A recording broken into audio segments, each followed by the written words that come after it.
एक असं झाड ज्याच्याजवळ रात्री लोक जाण्याची हिंमत करत नाही, कारण अंधारामध्ये हे झाड म्हणजे चांदण्यांच्या प्रकाशामध्ये चमकत असल्यासारखं दिसतं, म्हणजे भासतं. लोक म्हणतात या झाडाजवळ काहीतरी विचित्र आहे. पण तुम्हाला माहिती आहे का, ह्याच भुतिया झाडातून निघणारा पदार्थ आईस्क्रीम, टूथपेस्ट, मेडिसिन आणि कॉस्मेटिकमध्ये वापरला जातो. आज आपण जाणून घेणार आहोत भुतिया झाडाचं खरं रहस्य. ह्या झाडाचं वैज्ञानिक नाव आहे स्टॅरकुलिया युरेन्स. मराठीत याला भुतिया झाड, डिंकाचं झाड, कुलू असंही म्हणतात, कहांडळ असं पण याला काही ठिकाणी म्हटलं जातं. विकिपीडिया आणि वनस्पती अभ्यासकांच्या माहितीनुसार या झाडाचं खोड नैसर्गिकरित्या पांढरट आणि गुळगुळीत असतं. सीझननुसार त्याचे कलर बदलत असतात, 2-3 कलर, हिरवट, गुलाबी म्हणा, आणि उन्हाळ्यामध्ये पांढरा कलर त्याला पूर्ण पानं गळून गेल्यानंतर. म्हणजे उन्हाळ्यामध्ये त्याचे पूर्ण जे पानं असतात ते पूर्ण गळून जातात आणि फक्त त्याच्या फांद्या दिसतात. त्याच्यामुळे रात्री जेव्हा अंधारामध्ये जेव्हा याच्यात चंद्रप्रकाश पडतो तेव्हा ते चमकतं आणि असं म्हणतो ना आपण, भास होतं की असं काही हे भूताचं झाड आहे म्हणतो ना आपण. आणि म्हणूनच गावातील लोकांनी याला नाव दिलं भुत्या झाड. मग झाडाची गोष्ट फक्त भीतीपुरती आहे का? तर नाही. भारतामध्ये अनेक वर्षापासून या झाडाचा उपयोग होत आलाय.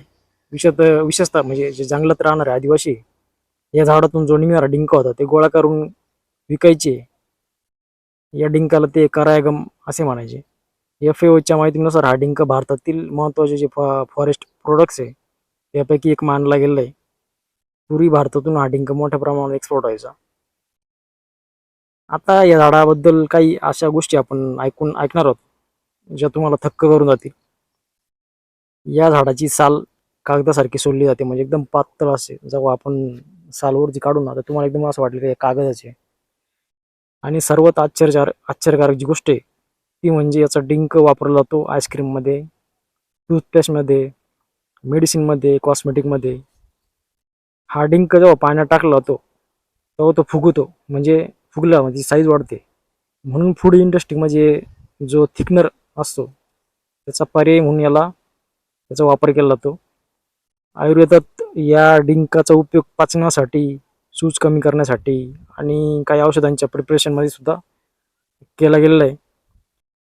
इंडस्ट्रीयल लेवलवर ॲडेसिव्ह, इमल्सिफायझर, स्टॅबिलायझर म्हणून पण याचा वापर केला गेला आहे.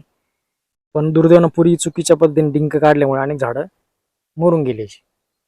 म्हणून काही राज्यांनी या झाडाच्या संरक्षणासाठी काही नियम लागू केले.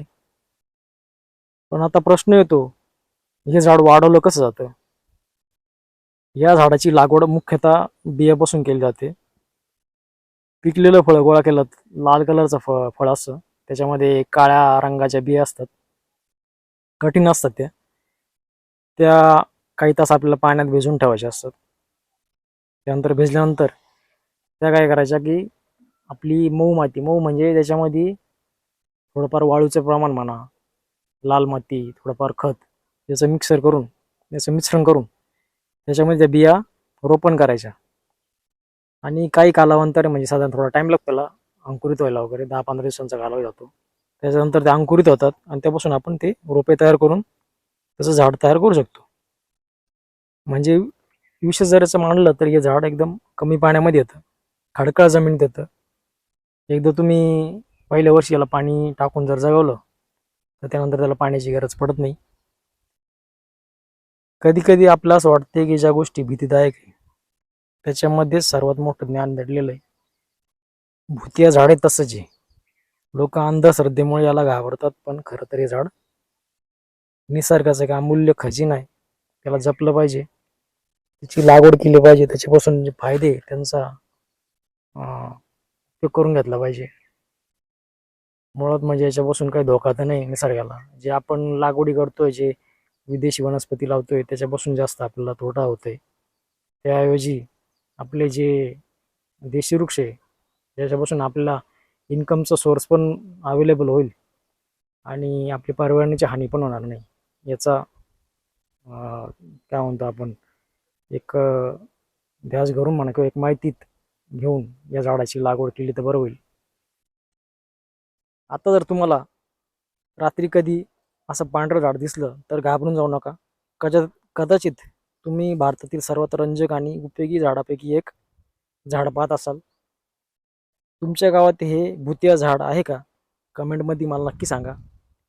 आणि अशाच रहस्यमय आणि दुर्मिळ वनस्पतीबद्दल माहिती मिळवण्यासाठी चॅनलला सबस्क्राईब करायला विसरू नका.